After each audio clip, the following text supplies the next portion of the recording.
Hey guys, Kevin with Ministry Boost, and I've got my really good friend John Huber here today with us to kind of share a little bit from the NextGen pastor perspective. And so, hey John, thanks for taking the time and being with us.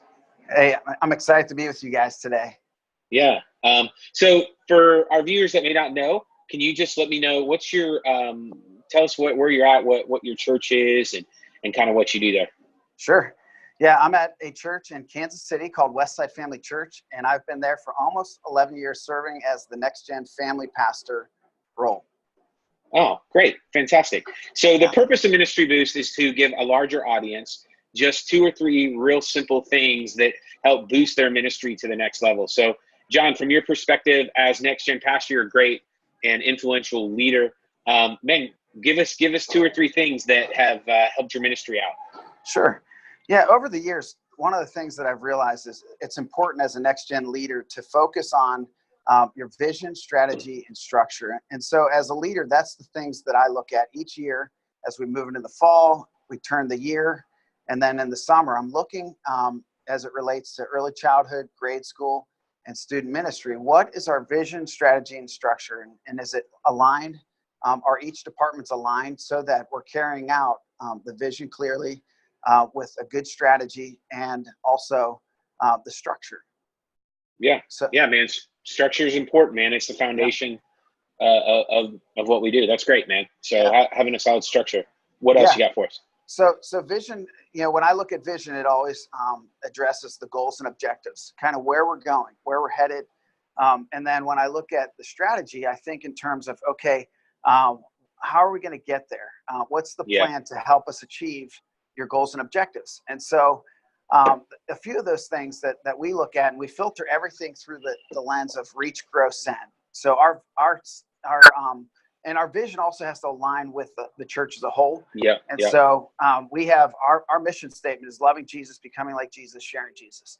And so our strategy ties into that vision of, okay, how are we going to reach the lost and the least of these, whether it's kids or students? How are we going to grow them and disciple them in their faith? And so, and then the last one is, how are we going to send them out into the world that they live in? And so that's our strategy revolves around that. Our programs, our events, and then our integration. How are we integrating into the life of the church as a whole? And so that's how we kind of focus in on the strategy part. Then the structure part for us always entails the budget, our staff, our space. And so when we're structuring things, they always have to tie in to meet the strategy and the vision. And so that's, as we look at that as leaders, I have a directional team. So, I'm the primary directional leader, pastor of the ministry, but I also have a directional team that helps craft the strategy and the structure of each of their specific ministries. Yeah. So let me ask you a question. When you're creating structure and strategy, how often do those change for you? Is there one that man, it's just we're always going to do this, or is it something every year? Yeah, Does that make sense? Yeah. absolutely. Yeah. And I think as a leaders, it's important to evaluate. And so evaluation informs what's working, what's not working. And so we do evaluation 2 times a year. At the end of the summer, we evaluate. So we're evaluating the summer and the spring. And then in January, we're evaluating the fall. And so, Okay. so that's kind of, and that's, it's in those moments after we evaluate, then we decide what needs to change or what needs to look different, Yeah. because one of the things that you'll always hear me say, my leaders will always hear me say, is there's a shelf life for everything. And Yeah. so it's important to be proactive instead of reactive. I know a lot of leaders wait to react instead of be proactive. And so by Yeah, for sure. evaluating, your vision, your structure, your strategies, you're just, you're being proactive. And hopefully by doing that, as we go into each semester, because we run our fall semester, our spring semester, and then summer. And so we have, our goal is always to evaluate what we've done in the past so that the next semester we're making, the tweaks or retooling or whatever we have to do to make it better for the next season of ministry. Yeah. That's great, man.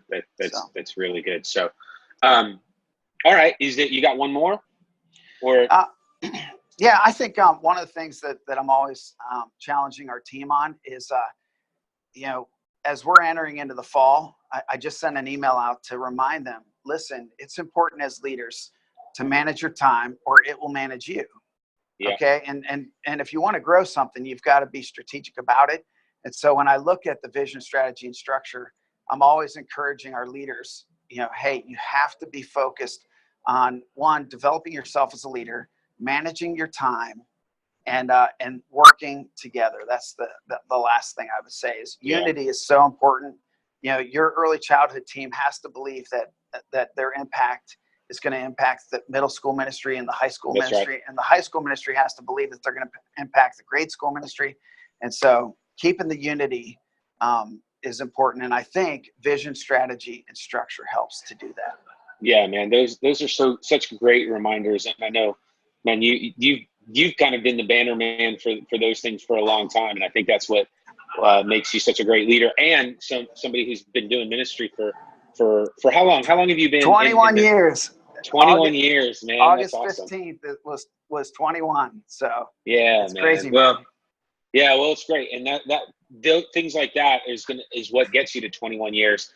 Yeah. And I know, I hope and pray that you'll have another 21 years in ministry and all of that stuff. Amen. So, well, John, thank you so much for your time. I appreciate that insight. I know it's going to help the people that are watching this, and we appreciate it. So I appreciate your time, my friend.